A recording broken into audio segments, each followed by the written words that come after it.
Assalamualaikum warahmatullahi wabarakatuh. Saya Indana Zulfa, perwakilan dari kelompok Rodatul Nikmah dan Evi Setia Putri. Di sini saya akan menjelaskan tentang jurnal implementasi model dari metode spatial error model atau SEM pada data tingkat pengangguran terbuka di Provinsi Jawa Timur tahun 2021.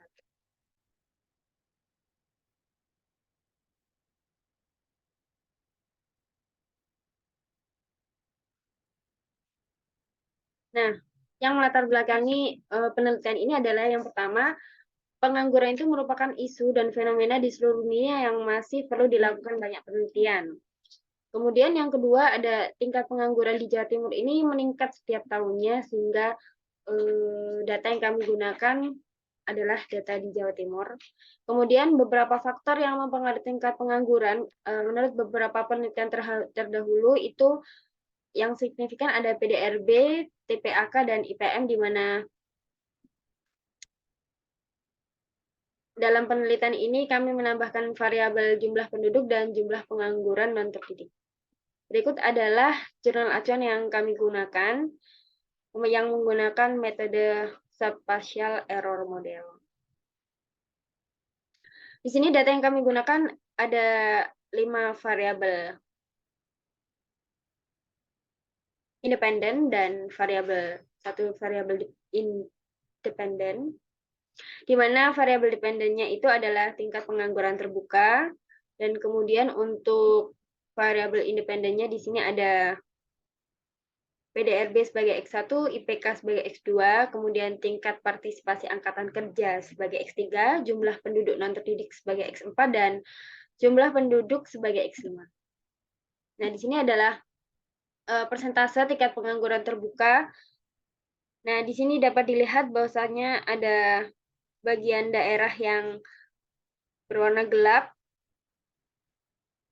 terang, dan warna normal. Dengan yang warna gelap merupakan persebaran persentase tingkat pengangguran terbuka yang paling tinggi, dan yang paling rendah ditunjukkan dengan warna yang cukup terang. Nah, di sini kemudian ada uji multikolinearitas. Nah, ditunjukkan dengan nilai VIF yang dikurang dari 10, di mana ketika kurang dari 10, maka menunjukkan bahwasanya tidak adanya multikolinearitas. Selanjutnya ada analisis regresi, di mana dari analisis regresi ini didapatkan model yang ada di layar, yaitu Y-topi sama dengan minus 2,9 dan seterusnya. Nah, dari analisis regresi ini didapatkan parameter yang signifikan, yaitu beta 2 dan beta 3, karena p-value dari uji simultannya kurang dari 0,05, yaitu sebesar 0,000146, di mana didapat kesimpulan bahwasanya menolak H0 atau modelnya signifikan.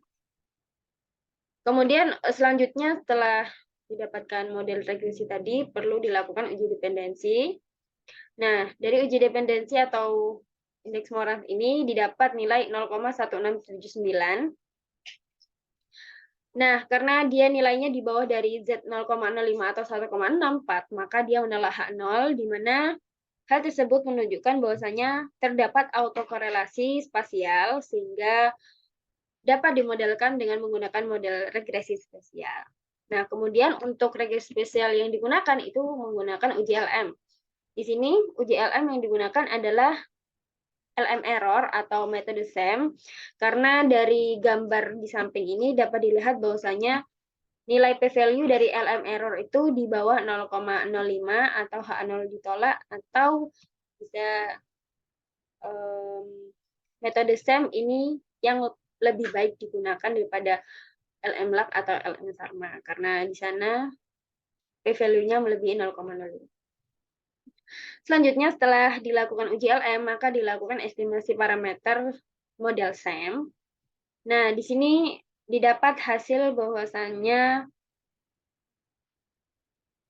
variabel independen yang tidak berpengaruh secara signifikan terhadap tingkat pengangguran terbuka itu yaitu X1, X2, X5, dan X6, karena p-value-nya itu lebih besar dari 0,05. Untuk variabel yang berpengaruh secara signifikan yaitu X3 dan X4, karena p-value lebih kecil dari 0,05, dan Dari estimasi tersebut didapat model SEM seperti yang tertera pada layar, min 7,3 dan seterusnya. Nah, kemudian setelah dilakukan analisis regresi dan model SEM, kemudian dipilih model terbaik. Nah, di sini untuk dilihat dari nilai AIC-nya. Di sini regresi linear berganda nilainya adalah 117,327 dan spatial error model didapat 117,628. Karena di sini nilai AIC spatial error model lebih besar, maka yang lebih cocok untuk mempresentasikan tingkat pengangguran terbuka yaitu model dari spatial error model atau SEM. Baik, kesimpulan dari penelitian ini adalah model spatial error ini memiliki hasil yang lebih baik daripada model yang didapatkan dari regresi linear berganda, di mana dari hasil model tersebut mendapatkan nilai AIC yang lebih besar dengan variabel yang signifikan terhadap variabel dependen adalah PDRB dan IPM. Sekian presentasi dari kelompok kami. Apabila ada yang ditanyakan boleh disampaikan di kolom chat, kolom komentar. Saya akhiri, semoga bermanfaat. Assalamualaikum warahmatullahi wabarakatuh.